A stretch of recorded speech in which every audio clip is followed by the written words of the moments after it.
Sequências. Vamos começar o estudo deste importante tópico que é a base para o estudo das séries numéricas ou simplesmente séries.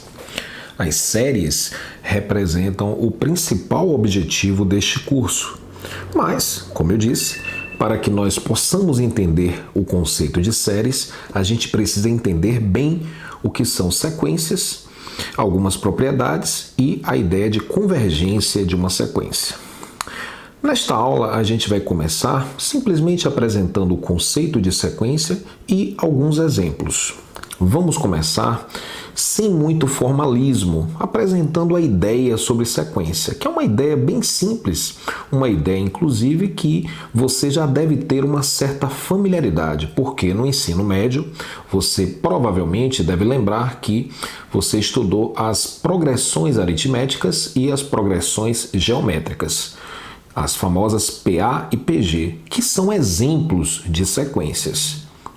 Aqui vamos estudar as sequências de uma forma bem mais abrangente. Antes de começarmos, permita-me um último comentário. Quando nós estudamos as progressões aritméticas e as geométricas, as PAs e PGs, no ensino médio, é muito comum trabalharmos com problemas do tipo: considere uma progressão aritmética de 5 termos. E aí vem o enunciado da questão. Ou considere uma PG de 3 termos.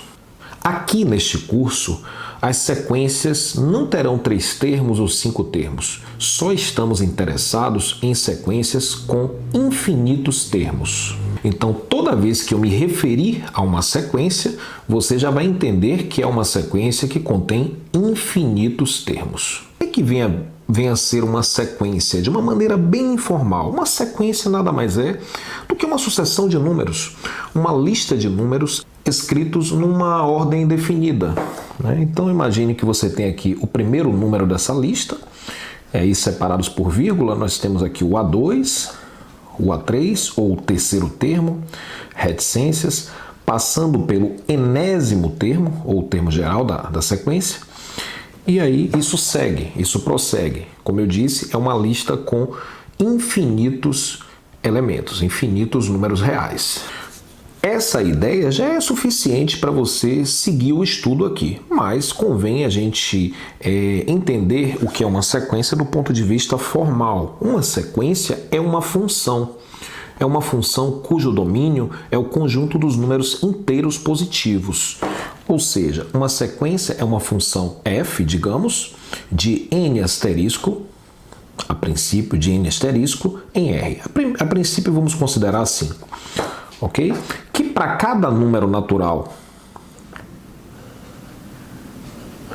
positivo, associa o f de n. E esse f de n, ou seja, a imagem do natural n, vai ser o AN. Então, o A1 é f de 1. Então, A1 é o f de 1, é a imagem do 1. O A2 é o f de 2. E assim sucessivamente, o AN é f de n. E assim prossegue. Essa notação de função, ela vai surgir apenas aqui nesse primeiro momento, ok? Apenas para formalizar a ideia, para que você entenda que uma sequência nada mais é do que uma função, né? E mais ainda, observe que eu introduzi a sequência como uma função de domínio n asterisco, ou seja, começa do primeiro termo, vai para o segundo, para o terceiro, etc. Mas não há muita rigidez com relação a esse domínio aqui. Você poderia, inclusive, considerar que esse domínio é o próprio conjunto dos números naturais. Aí nós teríamos aqui o A0 antes do A1, E nós teríamos o mesmo estudo de sequências, isso não traria nenhum comprometimento para o estudo de sequências. Inclusive, nós poderíamos começar, nós poderíamos apresentar a sequência com o domínio sendo, digamos, o conjunto dos números naturais maiores que 2. Então, a sequência começaria do A3, ok? Então, não há muita rigidez. No primeiro momento, a gente apresenta uma sequência assim, mas naturalmente eu posso quebrar isso ao longo do curso sem maiores problemas.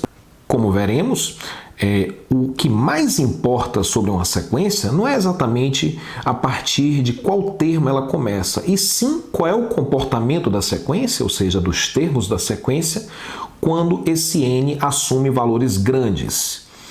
Então, o que vai interessar mesmo é o comportamento da sequência no infinito. Uma ideia que vai ficar muito clara em breve. Então é isso. Agora vamos ver aqui as notações. As notações para você apresentar uma sequência. Então, uma sequência, ela pode ser apresentada pelo enésimo termo, entre parênteses, simplesmente, ou você pode encontrar em alguns livros de alguns autores o AN com N variando, digamos, de 1 até o infinito, ok? Eu prefiro trabalhar com essa daqui, que é mais simples. Vamos ver agora alguns exemplos de sequência e permita-me que em cada exemplo eu apresente a sequência a partir do seu enésimo termo, ou seja, dizendo qual é a lei de formação dessa função. Ou seja, a fórmula que permite que você calcule o enésimo termo. Então vamos ao primeiro exemplo de sequência. Vou escolher aqui um exemplo bem simples. N sobre N mais 1. Então observe que essa expressão aqui é a lei de definição dessa função, que define a sequência. Nos diz que o enésimo termo é o n dividido pelo sucessor de n, o n dividido por n mais 1. Então vamos começar calculando aqui o primeiro termo dessa sequência. Então o primeiro termo dessa sequência, ou seja, o A1, você vai trocar o n por 1. Então vamos ficar aqui com 1 sobre 1 mais 1. Ou seja, vamos encontrar meio. O primeiro termo dessa sequência é meio. Vamos listar aqui. Então, o primeiro termo é meio, ou 0,5. Vamos ao próximo. O A2, o n agora é 2. Então, a gente vai colocar 2 aqui no lugar do n, e aqui 2 mais 1, 3. Então, o segundo termo é 2/3. E aí, claro, que você já deve ter identificado o padrão, O padrão é esse, é o natural, É dividido pelo sucessor dele. Então, 1 sobre 2, 2 sobre 3, o próximo é 3 sobre 4, o próximo é 4 sobre 5, por aí vai, passa pelo enésimo termo, que é n sobre n mais 1, e isso prossegue indefinidamente. Então, vamos pegar essa sequência aqui, a n igual a menos 1 elevado a n vezes 2 elevado a n. Então, essa sequência aqui, você percebe que eu, inclusive propositalmente, eu deixei esse fator menos 1 elevado a n separado. A gente poderia juntar, uma vez que o expoente é o mesmo, mas eu coloquei aqui isolado porque é muito comum a gente trabalhar com sequências que contenham esse termo aqui, menos 1 elevado a n. Esse menos 1 elevado a n vai definir uma alternância de sinal entre os termos. Porque o que é que vai acontecer? Esse n é um número natural. Então esse n aqui ele pode ser um número par ou um número ímpar. Se esse n for par, menos 1 elevado a um número par vai ficar positivo. Vai dar 1. E se o n for ímpar, menos 1 elevado ao cubo, digamos, vai dar menos 1. Então, quando n for par, a gente vai ter um sinal positivo, e quando n for ímpar, nós vamos ter sinal negativo. Ok? Então, vamos fazer aqui o A1. Então, o primeiro termo dessa sequência, o n é igual a 1, menos 1 elevado a 1 vai dar menos 1, então vamos ter um termo negativo.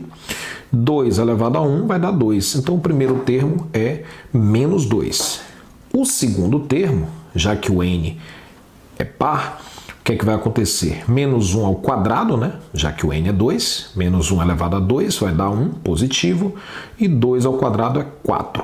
Então, vai ser positivo. Observe que nós vamos ter aqui potências de 2 com sinais alternados. Então, é fácil ver, listando todos os termos dessa sequência, ou pelo menos tentando fazer isso. O primeiro termo é menos 2, o segundo é 4, o próximo tem que ser negativo, é menos 8, o outro vai ser 16, menos 32, que é 2 à quinta, menos 2 à quinta, e aí vai 64 reticências. Então aqui temos o nosso segundo exemplo de sequência. Pelo que a gente viu aqui logo no início, uma sequência é uma função. E sendo uma função, pode ser uma função constante. Então eu posso ter uma sequência em que todos os termos são iguais, né? Então vamos pensar numa sequência do tipo, digamos que o termo geral AN é igual a 5.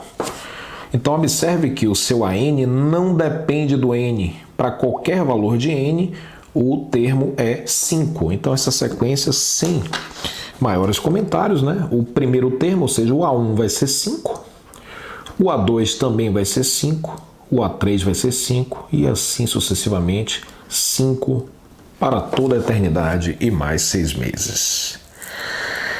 Perfeito. Essa é a sequência constante, né? Então nós podemos ter sequências desse tipo. Quarto exemplo de sequência, uma sequência também muito comum no estudo de séries, a sequência AN igual a 1 sobre N, o inverso de N. Então é fácil ver que o primeiro termo dessa sequência é 1, o segundo vai ser 1 sobre 2, o terceiro 1 sobre 3, o quarto é 1 sobre 4, e assim sucessivamente, passando pelo enésimo termo que é 1 sobre N, e isso não acaba nunca. Então sequência é uma coisa muito simples, né? Um aluno meu uma vez me disse, e eu fiquei muito tempo pensando sobre aquilo, que uma sequência é uma sucessão de números que se sucedem sucessivamente, um após o outro, e isso não acaba nunca. Eu fiquei perplexo e tive que encerrar a aula. Aquela reflexão filosófica que realmente não houve mais clima para continuar. Eu vou deixar aqui uma questão que realmente vai ser muito importante para nós trabalharmos na próxima aula, né? Que é a seguinte: quando a gente observa para uma sequência como essa aqui, eu posso perguntar assim, por exemplo, qual é o milésimo termo dessa sequência? Ou seja, quando n for igual a 1000, qual é o termo de ordem 1000? Ou seja, o milésimo termo, o A1000, vai ser 1 sobre 1000. Ou seja, 1 sobre 1000 é 1 milésimo. É um número minúsculo, 1 milésimo, está aqui, certo? Então você observa que esse resultado é muito próximo de zero. E é exatamente o comportamento esperado para essa sequência. Porque olhe para a lei que define essa sequência aqui, né? Os termos da sequência. Observe que o numerador está fixo. E o n, você tem o poder de atribuir qualquer valor, inclusive valores bem grandes. E aí eu pergunto, qual é a expectativa? O que você acha que vai acontecer com os termos dessa sequência quando n assume valores muito grandes? Por exemplo, quando n é 1000, a gente encontrou esse número aqui, que é bem próximo de zero. E aí vem a questão, será que eu posso encontrar termos mais próximos de zero do que esse daqui? Sim, se você pegar o termo de ordem 1 milhão, permita-me abreviar aqui, o 10 à sexta, isso daqui vai ser 1 milionésimo, que é mais minúsculo ainda, permita-me dizer isso. Então, o comportamento que essa sequência parece apresentar é o seguinte: à medida que o n assume valores muito grandes, os termos da sequência parecem ficar, e de fato ficam, cada vez mais próximos de zero. E aí, na próxima aula, a gente vai abordar a ideia de convergência. E quando isso ficar muito claro que é uma convergência, né, a convergência de uma sequência, a gente vai dizer que essa sequência 1 sobre n converge para zero, ou que o limite da sequência 1 sobre n, quando n tende para o infinito, é zero. E isso significa que podemos tornar os termos dessa sequência tão próximo de zero quanto desejarmos, bastando para isso que a gente escolha n suficientemente grande. Então, essa ideia de limite é a que nós vamos trabalhar a partir da próxima aula.